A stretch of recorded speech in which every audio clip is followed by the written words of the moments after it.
see a SUV speeding down the street. And then the dude behind me that almost hit is pointing at my car like that and yelling, "That's them! That's them! That's them!" And out of nowhere, boom! This SUV hits my car. And next thing you know, about 3 or 4 guys jump out of the vehicle and they surround the car I was in. And one starts shooting into my driver's side door. I'm looking at this dude shoot a 12 gauge shotgun. Crime Talk 369, prison stories on the line, New York rhythm in the spine. If you did it or you didn't, you gon' feel it in this rhyme. So welcome back to Crime Talk 369, and today I got a special exclusive interview with a motivational speaker. You want to go ahead and introduce yourself? What's up? My name is Dman. You call me Dman for short if you like. I'm a motivational speaker, soulful musician. I've been doing my own thing for a couple of years now. I like to put out motivational videos, interview people, and just inspire others around me, because I feel like in today's time and just with the way the world is going, we all need it. We all need some form of positivity. So in this time of my life, that's what I've dedicated a lot of my energy to. So that's what I do. Where did you grow up at? Born and raised in Washington, D.C. That's a great question. I'm from the Maryland area, so, we around the same woods. That's what's up. What part? I was born in Rockville. I grew up in Hagerstown. That's what's up, man. That's what's up. I grew up in the northwest part of D.C., like around Irvin Street. That's the street I grew up on. Yeah. So what was that, a good neighborhood or was that a bad neighborhood? It was a good neighborhood, but at times you can still see bad things happen. Like you can still see people get robbed. You can still see people get shot at. You can see people in gangs doing graffiti and stuff like that. But other than that, it was a pretty good neighborhood. And when in reference to the neighbors, the people that I lived around, they were decent people. But when you live in a world where there's a lot of stuff going on, things that are negative. Sometimes the youth, people, adults can be influenced to do bad things. So there was definitely bad things that I saw coming up, but for the most part, it was mainly good. Did you grow up with both your parents? Yes, I did. Yes, I did. Shout out to my mom and my dad, and they still together to this day. So who was your biggest role model growing up? Oh man, that's a great question, man. My biggest role model, I'd have to say it was my father, followed by my mom, both my parents, man, because like growing up, that's mainly who I saw. It wasn't easy for us. Like I see my parents really hustle, fight to try to make sure they can provide a good life for their kids. And it just seemed like, no matter what they did, things always just seemed hard. But one thing I'd say that I admired about both of my parents, and that I still do to this day, is that they've always tried their best to work hard through every situation, whether it was something they wanted to go through or not. They always worked hard and tried their best to provide for their family. Yeah. Did you ever have friends involved in gangs and crime? Yeah, I seen some of that. I mixed around with people even as I started to get older, like trying to find myself, discover things that I wanted for myself, trying to know who I wanted to be. Um, Growing up in America, fam, you're surrounded by a lot of temptation. You're surrounded by a lot of people that you see doing things that may be wrong. And sometimes it's perceived to be cool. So you might be with your friends at the school saying, "Hey, let's form this group and say that we're this," because you seeing what other people doing and you hearing what they're doing, and it's being bigged up like that's the way to do it. You understand what I'm saying? But in all reality, it's not. I've been through situations where I've almost lost my life. I got shot at when I was in college, and I was in the car when I seen the people shooting at me. Thank God I survived. So I've been through a whole bunch of stuff myself. But me personally, like if it's among friends as a youth, I've tried to do little stuff like that. But if it's a real certified gang, no, I've never done it. Have I been in situations where gang activity has been involved, or I've seen it? Plenty times. But when I've seen those things, it was a reminder to me that, you know what, there's better out there. And talking about my parents and seeing what they've done and how they brought me up, I didn't belong in some of these areas. But when you're a youth, you're trying to be cool, you're trying to feel among. In music, that's what's being promoted. You feel like that's the thing to do, or that's what to be. That's what you want to be a part of, until it bites you, and you're like, this ain't for me. So that's some of the stuff I kind of seen and went through. Yeah, you want to get into that story you were just talking about getting shot at? Yes, sir. Yes, sir. Okay, so when I was in college, I was like heavy into making my music and doing things that, you know, worked for me. I was trying to discover who I wanted to be, discover my voice, my sound, stuff like that. So I had to travel back home. I'm Nigerian by blood. My family, my parents are Nigerian. My brothers and sisters, we was all born here. My parents came from Africa and they moved here years ago. My mom came from London. She's African too, but she went to London, then she came, or England, and then she came to America. And my dad, I believe he came straight from Nigeria to America. So they met years ago. So my parents had sent us home for like a little Christmas situation we had going on during that time. So we went home. Then I came back to school around like late January, early February, something like that. I think I missed school by like a week or two. So when I came back, I had a place that I used to stay at, but I lost that place due to me traveling during the Christmas time. I didn't pay my deposit to secure my spot for the following school year. So I lost it. So I was in search of a new place to stay. I was like, man, I need to find a new place. I need to find a new place. So eventually I found the place to stay off campus that I lived with prior with one of my ex-girlfriends, but it was a different house. So it was a guy that had three different houses lined up. And you can you can rent a room in the house with like 5 bedrooms. I think it had 2 bathrooms and one washing space for people to wash their clothes in the living room and the kitchen. So I quickly got into that. And when I moved in, one of the people there was like, hey man, as time went, we would talk. First 2 weeks we would talk. He was like, man, I'm happy the old people moved out here because man, they were serious. And I was like, what you mean? Like, what do you mean they were serious? So the person that told me that whoever used to live at the place that I was renting out, they used to sell drugs, do all types of stuff that was illegal, and had all type of traffic coming to that house. So I didn't really know who it was. So I was like, I'm new here. I was like, okay, all right. So mind you, one day, me and one of my friends at school, we go to my place, and he's like, "Hey, fam, I want to shoot a music video. I see what you're doing. I like it. I want to do some music too." And I was like, "All right, cool." So we started shooting a video for a song that he had wrote or came up with, and the next thing you know, I just hear somebody knock at the door. Boom, boom, boom, boom, boom. And back then, I used to smoke weed. So even smoking weed, sometimes you can mix up with all types of people selling it, whether good or bad. You don't know. Sometimes you just want the product. It don't matter who you get it from. You just like, oh, you got an eighth, you got tray five, you got an ounce. You just want what you want. So anyway, I'm smoking as I'm recording my friend. I'm smoking my own weed that I had, and someone knocks on the door. It's like boom, boom, boom, boom, boom. Hey, how you doing? I'm trying to come inside and get my package, and I'm like, your package? And the guy's like, yeah, my package. And I was just like, well, I just moved in here and I'm new.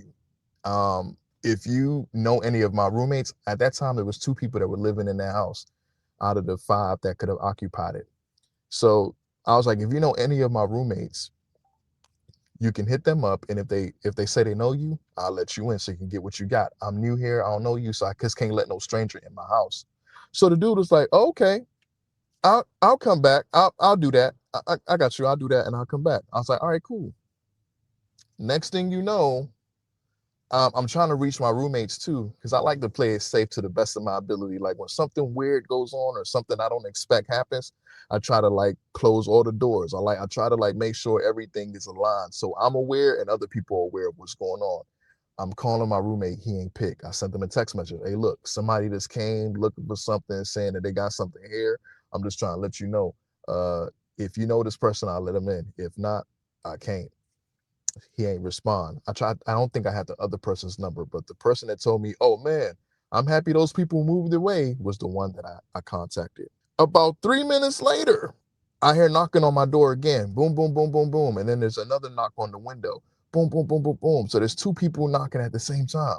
And at this time, the guy I'm with, he's starting to get paranoid. Like, hey, bro, what's going on, bro? Like, we're gonna die. We're gonna die. And I'm like, we're gonna die. Like, how you go from saying you want to shoot a music video in college to now hearing you gonna die? You're gonna die. And I don't know where he got that inkling from, or the intuition came, but he was onto something. Me, in my mind, I'm like, that's crazy. I'm going through life every day like it's something normal. You know what I'm saying? So I didn't respond to that because I'm just like, this don't make no sense. The next thing you know, I give it like another 5 to 8 minutes. Someone starts knocking at the back door. So there's someone knocking at the back door, another person knocking at the front door, and someone knocking at the window. And now I'm starting to get paranoid and a little worried because I'm like, this don't make no sense. And it's unfortunate that it's the time I'm in the house by myself that all this activity is going on and people are trying to come in that I don't even know. So my friend was like, hey, bro, I got to get back to school because I got classes so and so, and I'm scared. Mind you, this is all during like the early uh, uh, afternoon into evening time. So I say like around 4ish, going into 5 p.m., something like that. So I'm like, all right, I got you. I'll take you to school. So as we're leaving the house, the first dude that came and knocked on the door from the beginning, I see him walking towards me. And back then, on campus, I was a dude that some people knew to make music. So I always have my backpack on me sometimes, and sometimes I have my laptop in it. So I can either stop somewhere, work on music, record, do little stuff. You know, I always took my laptop with me. So I'm walking out with my bag, and the dude, my friend, is following behind me. And then the guy walks up and he's like, hey, look, uh, y'all can't go anywhere until I get what's mine. I'm like, until you get what's yours, what are you talking about? He's like, y'all not going nowhere. So back then I had and I could send you the video too, fam. I'll send you the video of the aftermath of my shooting with me, like with me even talking about it, and I'll show you the car and everything. So mind you, um, I had a Lincoln back in the day. It was like a cab car that I bought from one of these places back in DC that was on sale, and that car was pretty strong. It was durable, and I would use it to work, take me everywhere. I was using it at school. So there was something wrong with that car though. For some reason, the back uh, driver's side door, it wouldn't always automatically lock. So sometimes I'll have to manually lock it myself. So the day that as we were walking to the car, the dude is like, hey, no, y'all can't go nowhere. And he's like, hey, look, let me see what's in your backpack. I'm like, man, I don't even know you. I'm not opening up my backpack. I quickly get in the car and I close my door. And my friend is walking slow. So I'm like, yo, hurry up. Like, hurry up. Something ain't right. So immediately he comes in, something tells me to just look behind and lock my back door. And immediately I clicked it, boom, with my finger manually. That's when the dude was trying to pull in the door to get in. If I did not remember that my car had that problem, that dude would have been in the car with us, and we would have probably, only God knows what would have happened next. So the guy starts blocking my car from the back. And I'm like, hey, bro, I roll down my window, I crack it out a little bit. I'm like, hey, bro, if you do not move from behind me, I'm going to hit you. I don't feel safe. I feel like my life is being threatened. I do not know you. Please move from behind my car. Dude wasn't moving. He said, you're going to have to hit me then. So I called 911. And sometimes I ain't even trying to be funny, fam. Sometimes I feel like um, when certain responders or people, whether it be police, paramedics, not all, but some, I feel like when they hear you're going through some type of difficult situation, especially if you Black or African American at times, I'll be feeling like certain people want that to happen to you. You understand what I'm saying? They might not openly say it. Oh yeah, we want to, but I feel like that's it. There's a joy that comes when there's Black on Black violence, or there's people of the same race or color going against each other. I don't understand it for the life of me.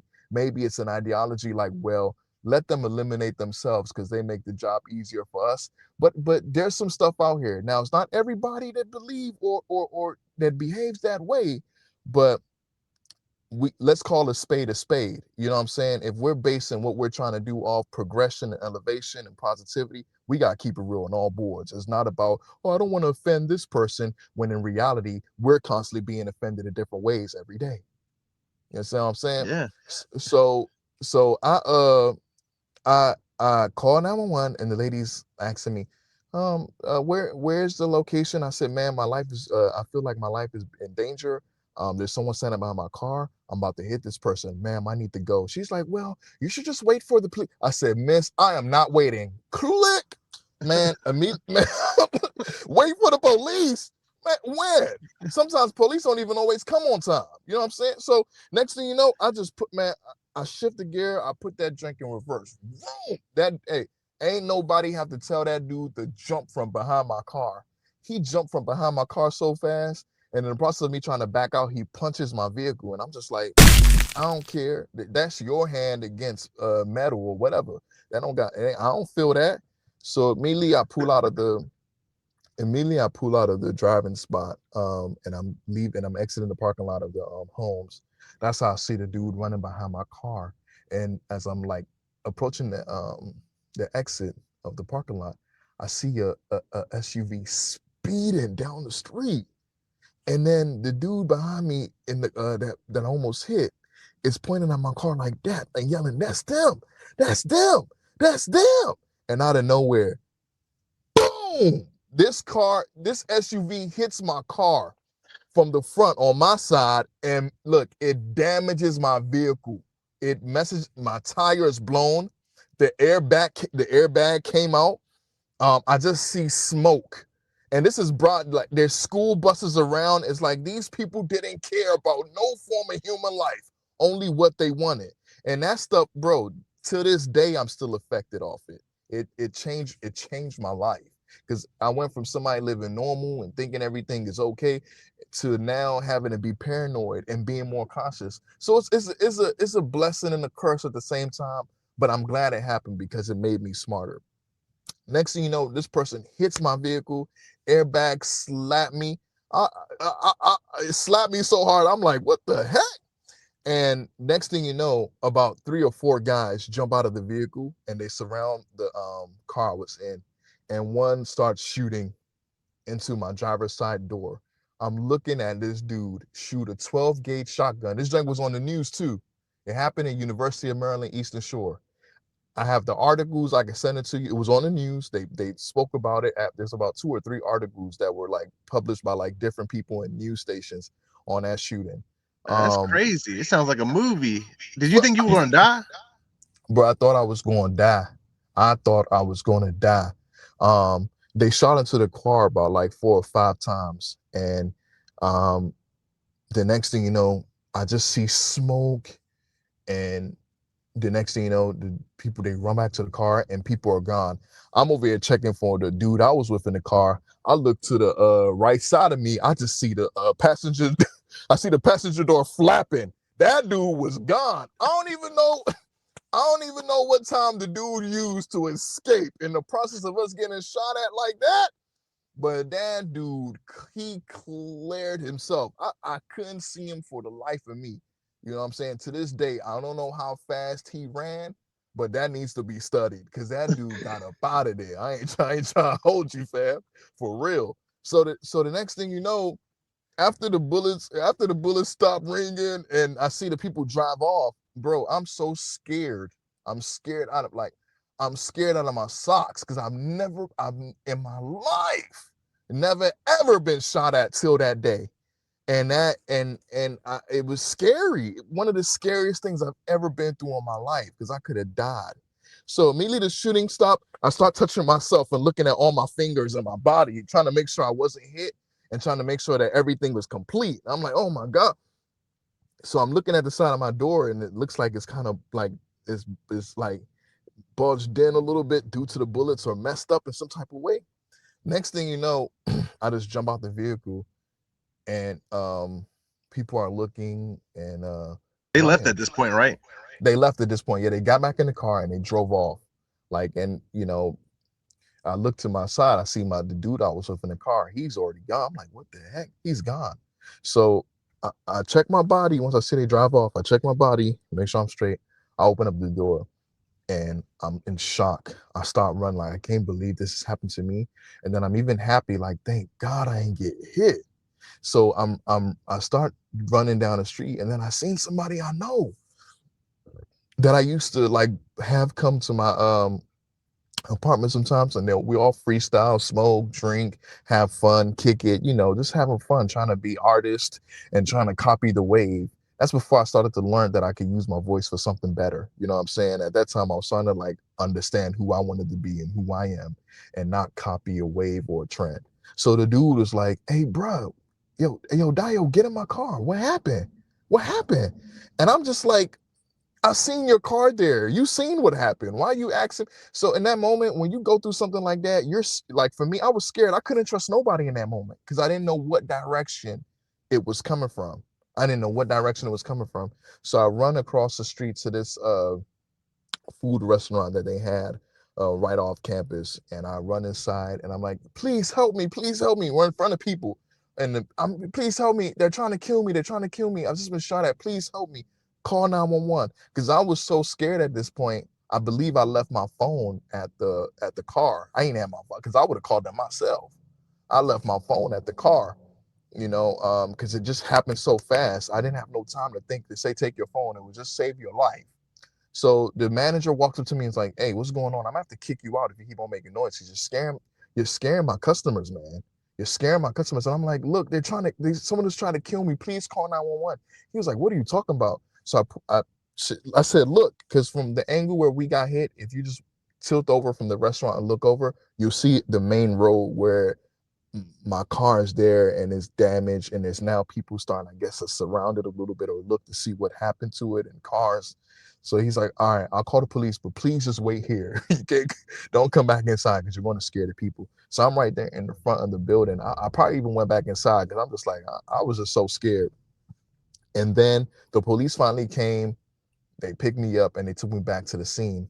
So they're asking me, "Hey, did you have anything, like, are you in a gang? Or did you have anything to do with this? Like, why are people trying to kill you? What happened?" And I said, "I'm not in no gang. I make music. I don't know if it's surrounding that or jealousy. I don't, that's what I ain't know what it was. I ain't know what it was about."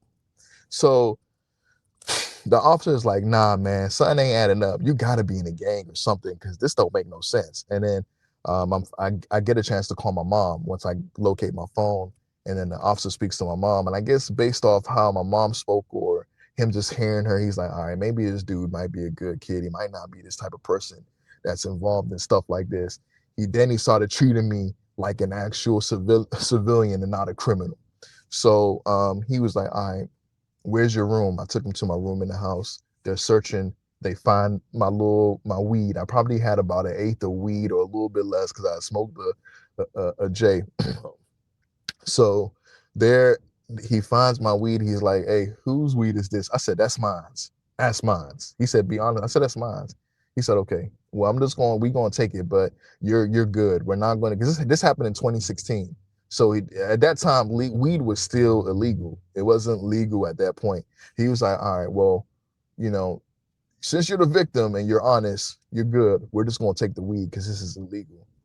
So the next thing you know, they're looking through the kitchen and looking through, I don't know if they had a canine, I don't know what they had, but the next thing you know, they find a pound of marijuana in the kitchen in a package on the table.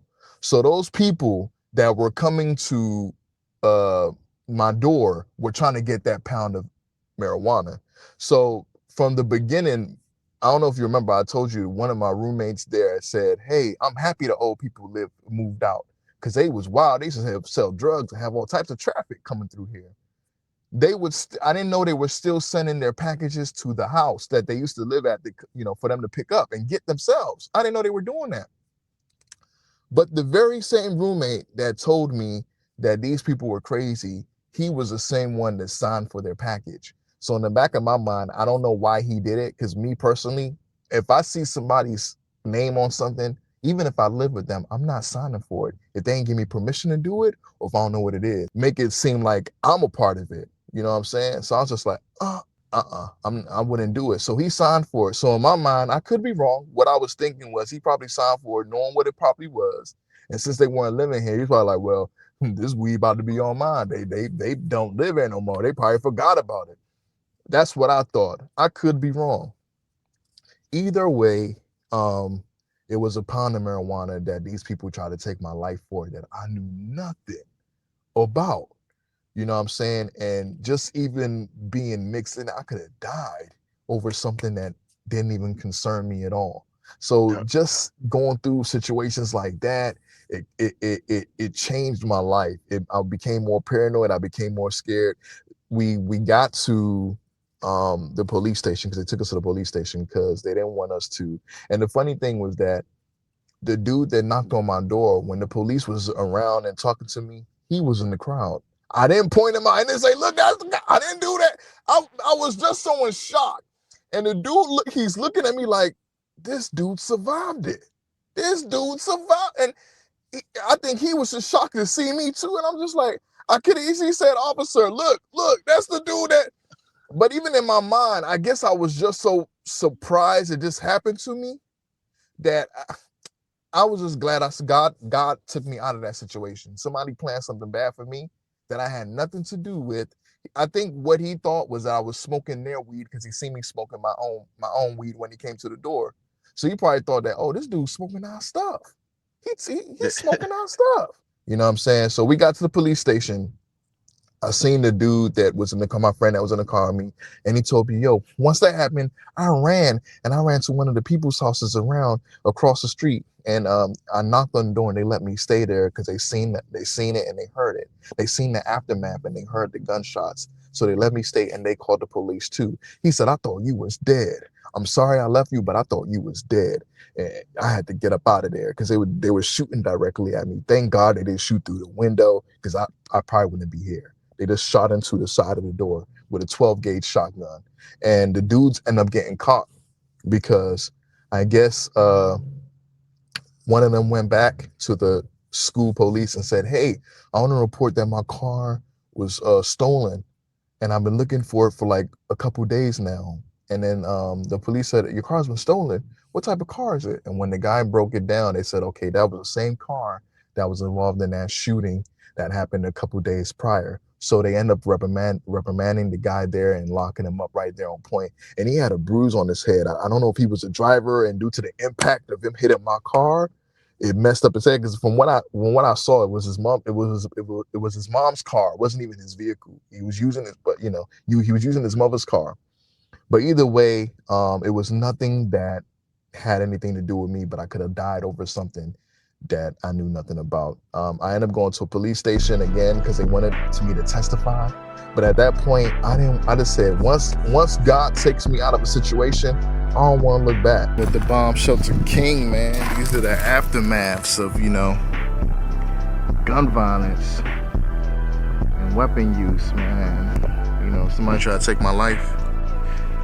A group of people tried to take my life, actually, but just want y'all to see the aftermath of this stuff. Airbag came out. See the tires. See how this looks all messed up. Hit my vehicle first. Then they came out and started shooting at me. Let's count these bullet holes together. 1, 2,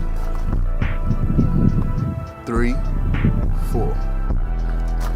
Shot at my vehicle 4 times. Try to kill me. God said yes. Nobody can say no.